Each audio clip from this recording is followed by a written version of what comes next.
All characters used in this podcast that share a resemblance to any other character, either alive or dead, are completely coincidental, so take that, lawyers. Also, today's episode of California Media Broadcast is brought to you by Mr. C, our English teacher who forced us into making this 32-minute podcast. Try him out later. Or don't. I can't judge. I don't care.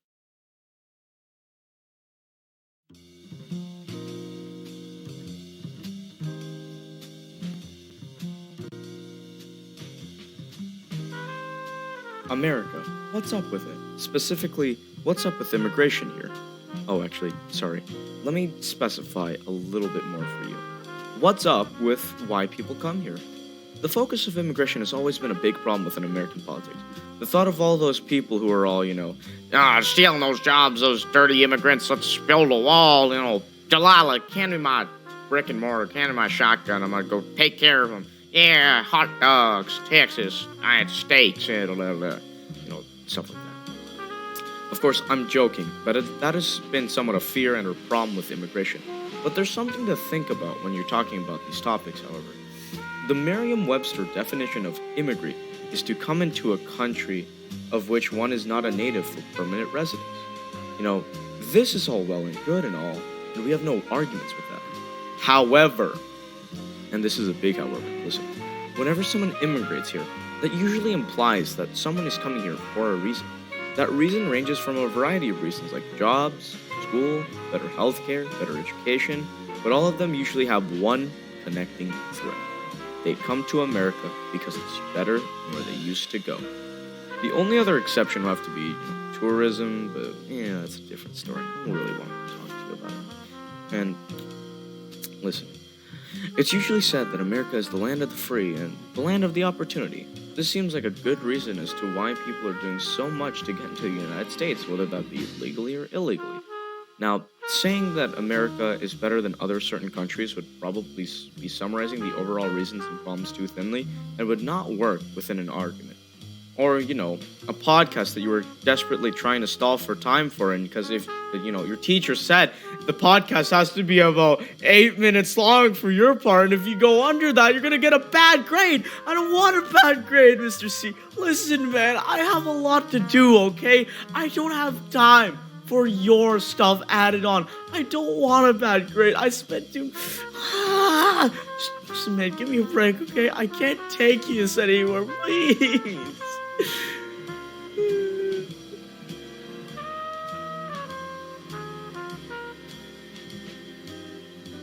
Yeah, I'm still talking about you if you couldn't tell.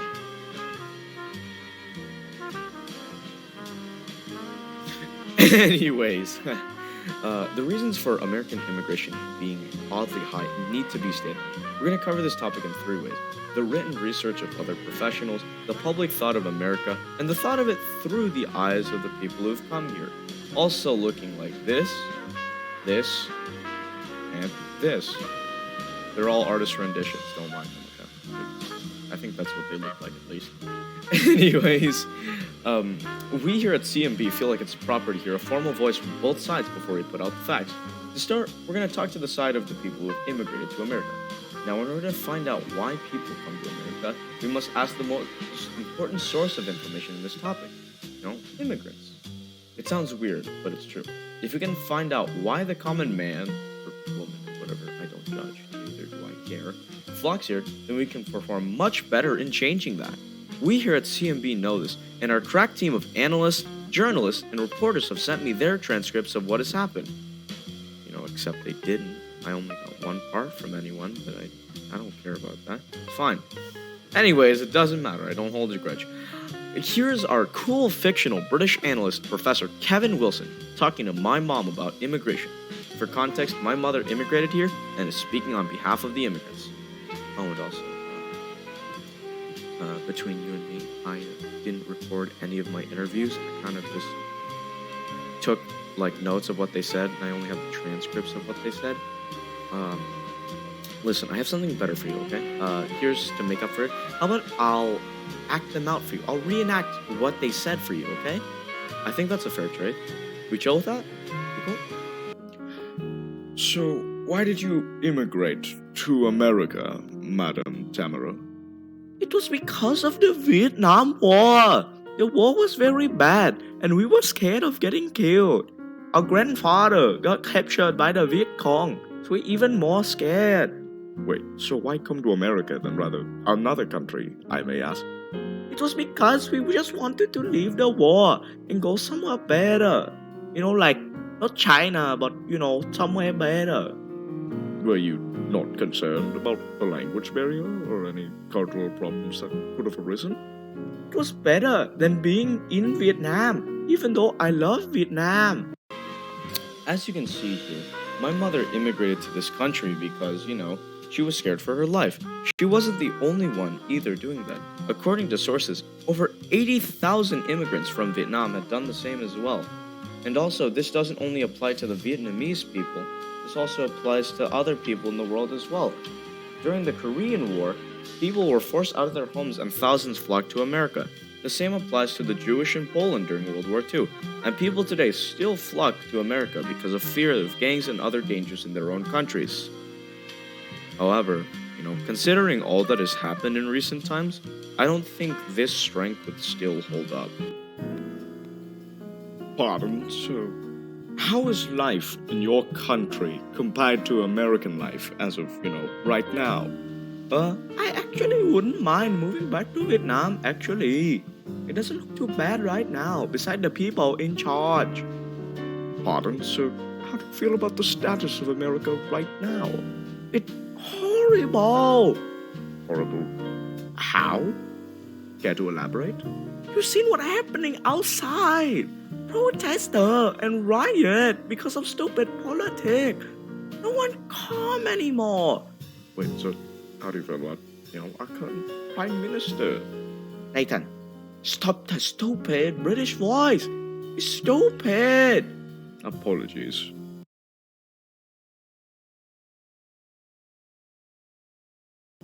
Honestly, our president, okay. I just don't like the violence over all the politics. We have a lot of crime with guns here. We don't need more violence. She's right in saying that too. If you look at it, according to Times website article, over 19,000 people have been killed by gun violence in 2020 alone, and the number of mass shootings has gone up by about 50% compared to the last 5 years. Also, need I mention the Capitol riot? According to sources, Antifa, the most likely ringleader of this, isn't even a possible suspect in the case. This implies that two parties, the one that stormed the Capitol and Antifa, are not related yet carry a strong wave of violence. Not only do the immigrants who come here think this is bad, but also the citizens living here think this is bad. The picture I'm about to show you, this one right here, is an excerpt from an interview with a man who asked to remain anonymous, so we've put him under a fictional character and a fake alias and voiced over from the transcript from the interview with him. Of course, it's not Nathan unless I have a few creative liberties with the transcript, which I did. So, Mr. Steele, or should I call you Dallas? Steele is fine, I guess. So, Mr. Steele, would you consider yourself a political person? Well, I do things with it sometimes. I try to stay clear of it, though. So, Mr. Steele, what's your opinion on the political status of the country as of right now? Honestly, it's pretty disgusting right now. You know what I'm saying? Care to elaborate? It feels like the biggest threat to this country is ourselves. Everyone will just shut up about who's right, who's wrong, what'll fix this country, what'll break this country. In the end, the only ones who are right about this whole freaking thing are the people left alive. Why would that be? At least, by that time, you'll have no one to argue except themselves. That's right. It's true that our politics is a steaming pile of garbage right now, but maybe there's something else that people come here for.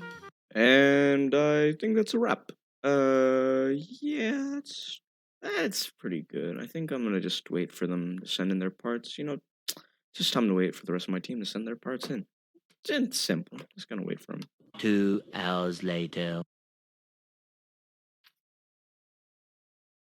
Any second now. I gotta give them some time. It's gonna take a while anyways. It's fine. The next day.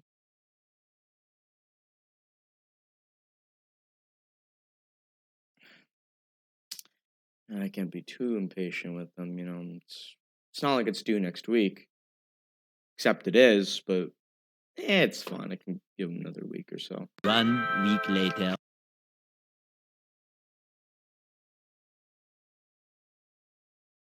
Yeah, if you couldn't tell, I didn't get the part. I'm disappointed. I thought they'd send it out. Actually, give me 1 second.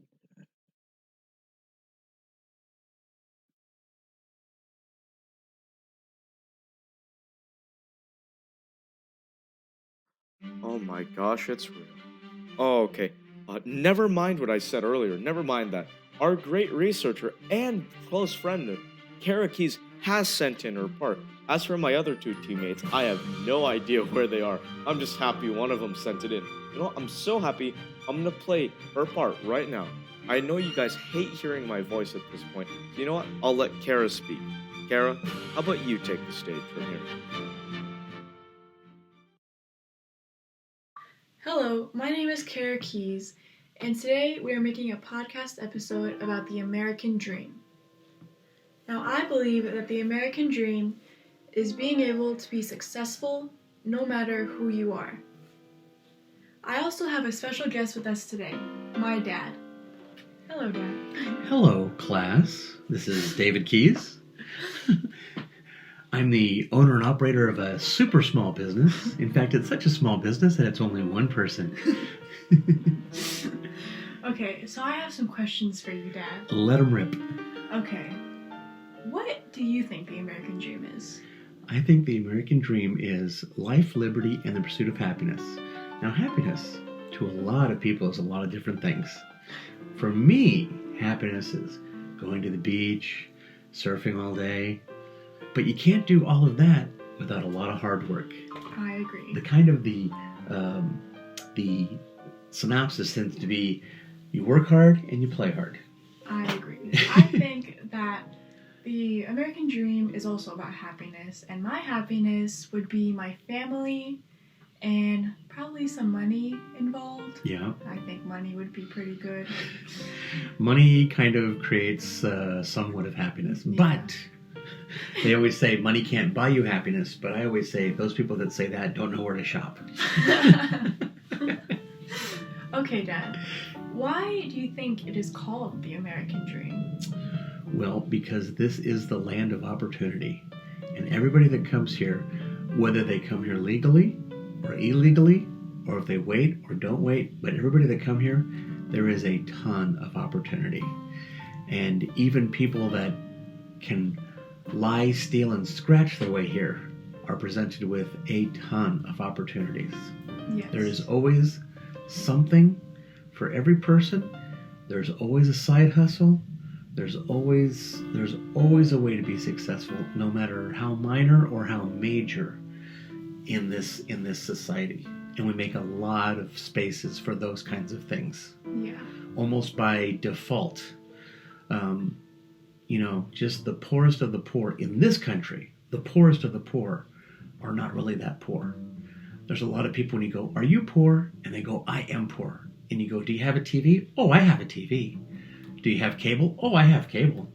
Well, man, I got to tell you, in my opinion, at 55 years old, if you have a house, an apartment, shelter, and you have cable TV, and you have all this other, there's a lot of amenities that you could probably live without. Mm-hmm. I've yet to see even the poorest of people. We see homeless people with cell phones. Yeah. You have a homeless person with a cell phone. That seemed like a lot of opportunity. If you have a cell phone, you can create a way to do something to be successful. What do you think poor would be? Poor would be where if you came home to your humble abode, whatever that is, an apartment, a condo, or a house, or living with 5 guys in a room, like if you're a starving student, like in college, and you're a starving student. If you come home and you don't even have ramen to eat, a 24-cent bag of ramen to eat, that's poor. Yeah. If you're concerned about where your next meal is coming from, that's poor. Yeah. We think people are poor, but when you really dig, there are poor, but that is a tough animal. Yeah. To say that, oh, I'm poor, but they have, cable, TV, refrigerator. I mean, they have stuff. Mm-hmm. They have stuff. A lot of people like to, they say they're poor, but there are. I shouldn't say that. There are very poor people. Yeah. And there are bad situations. Yeah. I agree with you. But see, a lot of times those come with bad choices. Mm-hmm. Drug use, alcohol abuse, things like that. Yeah. That, you could have somebody that's not living the dream because they've made some pretty poor decisions. Mm-hmm. So that's also part of it. That could affect how your life turns That out. can affect the dream. Mm-hmm. That can affect the dream. But it is those tropes are true where they, you work hard, you fake it till you make it, you work. That hard work pays off. Hard work and perseverance pays off. It does. And in your job, no matter how menial you think it is, you have to have enthusiasm for that job. Yes. So you know how you talked about that barista and she was great. Remember how great she was? And it's like, that's enthusiasm. You bring enthusiasm to that job, and you don't know how you're affecting everybody that you're meeting in that situation. That enthusiasm is affecting those people in a very positive way, and it might change that person's outlook for the day. So you don't even know if your enthusiasm at your very menial job might affect somebody that maybe is better off than you, but it's affecting them in a positive way, and it makes their situation better, and they go back to their much more serious job, and they go back to it with a new attitude because that little act of kindness and enthusiasm that you did for them affects them in a very positive way. Do you think that you have achieved the American dream? I think I have, because I'm very happy. I don't worry about too much, but that's also from a very positive and a positive marriage has helped me. If I was single in the job that I have, I probably could not make it. I would make it, but I would Struggle. not have. It would be a little bit of a struggle, mostly with healthcare, because it being an independent employer, being self-employed, you don't have very good healthcare. Could you tell everyone what your job is? I'm a barber. Barber. So anything in the service type of industry, it almost depends on who you're married to. Mm-hmm.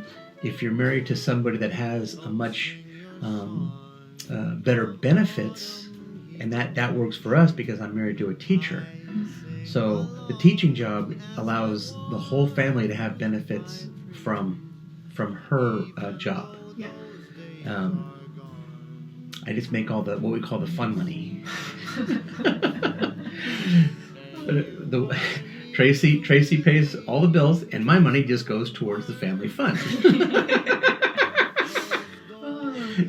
Do you love your job? Do you like your job? I do. I like my job, and I like going every day because our customers are not just customers, but we know every customer. We know them all by name. We know their families. We know all these personal details about them. Mm-hmm. And you're always surprised at how much that affects them, because, like, say that somebody comes in and you give them a haircut and they're going on vacation, and you go, well, man, have a great vacation. And then 4 to 6 weeks later, you see them again. And the first thing you do is you go, hey, Mike, how was your vacation? You went on vacation last time. You're getting a haircut. And just that recognition of, he remembers what we talked about, and that kind of, and people love that. People, the thing about the service industry is people really want to talk about themselves. Mm-hmm. And so if you show interest in what those people are talking about, no matter what, it makes them feel very good to be able to share that with you, which is great, because in the barber business, you do mechanics and doctors and everybody in every range. And we have customers that are very rich, and we have customers that are very, very poor. Mm-hmm. And you treat everybody the same. We always say you love all and you serve all, and that's what you have to do. And you have to treat the person that is at the bottom of the barrel as good as you treat the person at the top of the barrel. Yeah. And it's great. It's great. And as as Christians, we want to also. It's nice because you can also witness to somebody. Somebody might be struggling with something. Somebody might be going through a very hard time, and you can share with them, and maybe even sometimes pray with them, and it might get them over a little bit of a stumble that they're having, makes them feel a little better to be able to talk about it, things like that. It's a great job. It's a great job. I love it. I'm glad that you love it. Yeah. Now, do you think everyone or not everyone can achieve the American dream? I think everyone is presented with the opportunity to be success. I guess I consider the American dream to be successful. Mm-hmm. Whatever you measure that success in, it is possible. It's based on, you think, like what choices they make in their life that Yeah. lead them And to be there's successful. there is so many opportunities that I think people sometimes they don't see the opportunities presented to them. Mm. They're so pessimistic that they think, oh, I can't do it. I can't do it. They're instantly fatalistic about I can or I can't do it. Do you think you chose the right opportunity for you? No. No? I should have, we've talked about this before. I started out going to nursing school, but I was so fed up with school after high school, and I was not a great student at all. I was a very, very poor student. Mm-hmm. I was a good communicator, but I was a horrible student. Mm-hmm. And looking back now, even though I do love my job, Mm-hmm. I think about, oh man, I could have been a nurse. I could have done that, and I would have loved that because I love that kind of action. Yeah. That action, but there again, it's the action of helping somebody. Mm-hmm. So not medically, but through the barber industry, I get to help that person and talk to people. Which, except for all the blood injections and pooping, it's just like nursing, except it's only hair. Now, how do you think people can achieve this dream? I think, me personally, Yeah. that people, to achieve this dream, they need to work hard and try their best. And I think that you have worked very hard to be a barber and to have a family-owned business. Yeah. And I think that's good. I think you have achieved the dream. I think so. Or a Yeah. dream. Good. Do you think you have? It's that's the thing, because when you say family business, you're right. It was my grandfather and my father were both barbers too, and when I look back at Chuck, my father, your grandfather, he had in the 70s, he had me and Cindy, both kids were at La Sierra Academy, and he was a barber. But he had to have 2 other side jobs. He had 3 jobs. I didn't know that. He had, I think I told you that. Anyways, he had a partner that they had a small car lot. He sold used cars. He worked for Mutual of Omaha, which was an insurance company, and he was a barber. So he cut hair all day. He would go to the car lot, and the guy's name was Rusty, was the partner. But they had the lot together. It only had a few cars on it. Back in the 70s, you could buy and sell cars pretty easily, Mm-hmm. and they were very, very cheap. So he did that, and then he sold Mutual of Omaha. He only did it on Sunday nights. He'd make cold calls and stuff like that, and it was life insurance and annuities and stuff like that. Yeah. But he got his it's some kind of it's an insurance license. Yeah, you had to have in the 70s to sell insurance policies. So he did that, and he did that because Grandma, when we were in grade school, she was only a homemaker. She was a nurse, but during grade school, she did not work as a nurse. She worked when we got to 7th and 8th grade in high school, and we all got jobs in high school and stuff, and then she went back to work as a nurse. Huh. And that's when he stopped the car thing, and I think he stopped the insurance thing too, because she went back to work as a nurse. So then they had 2 incomes again. Yeah. So, another question. Yes. Why do you think people immigrate to the United States? Do you think it's to achieve the American dream, for more opportunities? It's for more opportunities and for the freedom. Mhm. as much as we always complain about the state of California and all the red tape, and you have to have a license for this and a license for that and a license for that, it is regulated very strong. But man, I mean, you come and there's just so many opportunities, and without that oppression that they might feel in their own country, about the government just always controlling them, always controlling them, always controlling them. Not so much in Mexico and like when we go to Ensenada and stuff like that, you don't see that. But the further that you get down into South America and Central America, there's some very stifling governments down there. Yeah. Like everything is nationalized and basically you can own nothing. The government owns everything. Yeah. Do you think that if you were in their situation, like with what you said with the government, do you think you would try to immigrate somewhere? Right. I can't answer that because I can sympathize with that situation, but I cannot empathize because I can't really understand what they're going through. Yeah. But if you had a family and you said to, and you presented that and you said, if you can get up there, you'll be beyond your wildest dreams. Yeah. And now I don't know if we sell that to immigration, to people that want to immigrate, if we sell that to them like too much, that we say, this is the land of opportunity, it's like unbelievable up here. Because they might find that once they get up here, it might not be that unbelievable. Yeah. That's up to the individual and that's up to the hustle and the animal. Whatever motivation you think you might have, that's on everybody individually. Yeah. I think, in my opinion, when I grew up and I have a family, I would do anything for my family. And that's what happens when you have a family. You, as an individual, become secondary to the happiness and prosperity of your family. Mm-hmm.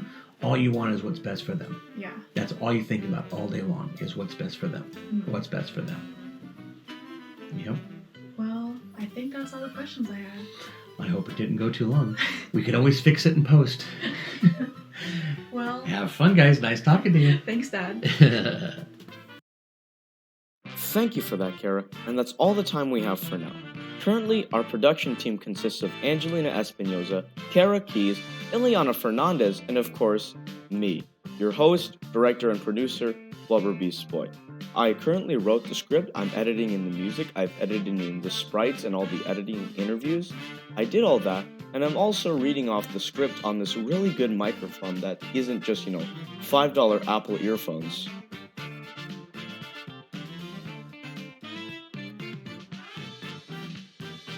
I've also left the songs used in the description of this video, just so you know, and also for the excuse of desperately trying to pan for time right now. Anyways, thank you for listening to California Media Broadcast, and we will promise to see you later.